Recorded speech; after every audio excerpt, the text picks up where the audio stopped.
अस्सलाम वालेकुम ख़वातीन हज़रात, कैडेट ओनली यूट्यूब चैनल में आपको खुशामदीद कहता हूँ। आज का हमारा टॉपिक है जी, कौन सा कैंडिडेट कैडेट कॉलेज में अप्लाई कर सकता है। जब मैं कैडेट कॉलेज की बात करता हूँ तो उसमें तमाम मिलिट्री कॉलेजेस, पीएफ कॉलेजेस और गवर्नमेंट के कॉलेजेस और नेवी के कॉलेजेस तमाम शामिल हैं।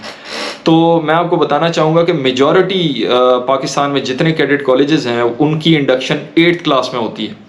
8th क्लास में इंडक्शन होती है और 5 साल के लिए बच्चा वहाँ पे रहता है, यानी कि 8th क्लास से एफएससी तक वहाँ पे रहता है। तो इसके लिए जो शराइत हैं वो दो हैं। सिंपल सी बात ये है कि दो शराइत हैं। नंबर एक, वो बच्चा उस एज लिमिट में फॉल कर रहा हो जिस भी कॉलेज में बच्चा अप्लाई कर रहा है, उसकी जो भी एज लिमिट है उसमें फॉल करता हो। अभी हम एज लिमिट की बात करते हैं। दूसरा ये है कि वो 7th क्लास में पढ़ रहा हो या वो 7th पास कर चुका हो, यानी कि 7th क्लास में अगर पढ़ रहा है तो फिर भी एलिजिबल है, और दूसरा अगर 8th क्लास में पढ़ रहा है वो फिर भी एलिजिबल है।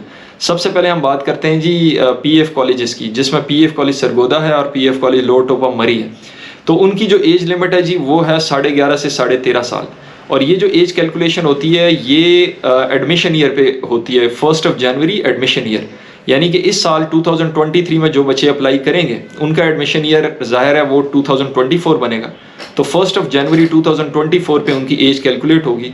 यानी कि अगर एक बच्चा अभी 7th क्लास में पढ़ रहा है या इवन वो 8th क्लास में पढ़ रहा है और उसकी 1 जनवरी 2024 पे उसकी एज जो है 11.5 से 13.5 साल के बीच में है, तो फिर वो अप्लाई कर सकता है और वो पीएफ कॉलेज सरगोदा या लोअर टोपा का टेस्ट दे सकता है। बाकी कॉलेजेस की जो एज लिमिट है वो 12 से 14 साल है, जिसमें तमाम मिलिट्री कॉलेजेस आ जाते हैं, गवर्नमेंट के कॉलेजेस आ जाते हैं। तो इनकी जो एज कैलकुलेशन है वो होती है 1 अप्रैल 2024।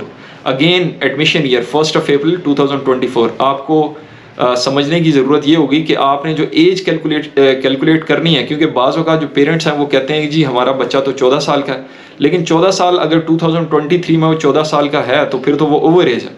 आपने जो एज कैलकुलेशन करनी है वो 1 अप्रैल 2024 पे करनी है। तो अगर इस साल यानी कि 2023 में कोई भी बच्चा अप्लाई करता है for military college Jhelum, military college Murree, military college Sui, या किसी भी cadet college Okara, cadet college Kohat, cadet college Hasan Abdal, किसी भी कॉलेज में वो अप्लाई करता है, तो उसकी जो एज कैलकुलेशन है वो 1 अप्रैल पे देखनी पड़ेगी। अगर 1 अप्रैल 2024 पे बच्चा 12 साल से ऊपर है और 14 साल से नीचे है तो वो अप्लाई कर सकता है।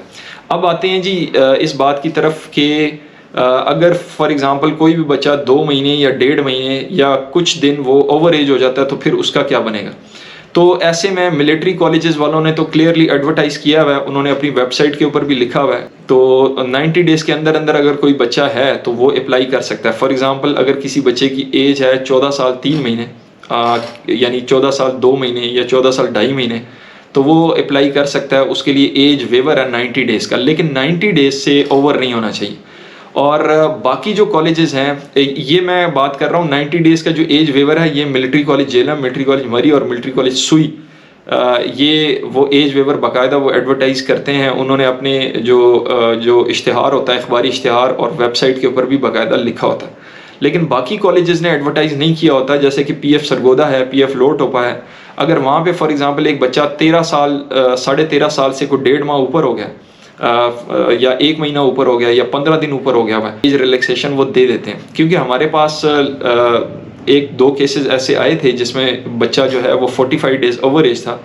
तो उसके लिए बाकायदा मैंने कॉलेज में, कैडेट कॉलेज सरगोदा और लोअर टोपा में कॉल की थी, तो उन्होंने एज रिलैक्सेशन दे दी थी। तो ये था जी आज का टॉपिक। अगर इससे रिलेटेड आपका कोई भी सवाल हो तो आप कमेंट सेक्शन में अपना सवाल लिख सकते हैं, तो उसका नेक्स्ट वीडियो में आपको जवाब दे दिया जाएगा या कमेंट्स में ही आपको जवाब दे दिया जाएगा। Thank you very much.